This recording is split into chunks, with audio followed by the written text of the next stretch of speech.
老熟人见面了，寒暄几句，没什么特别的。哟，怎么没风啊？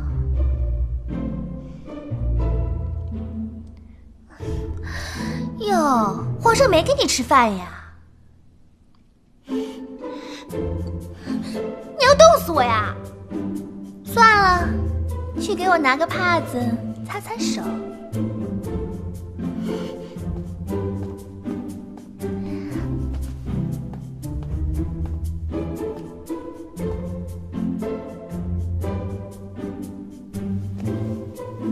苏姑娘，我呀，作为皇后宫中的长侍宫女，叫你来侍奉我，其实是想教你些规矩，免得你在主子面前犯了错，遭受责罚。规矩我都学过。学过呀，但是你没有实践经验呀。我这杯茶凉了，你再去帮我重新倒一杯。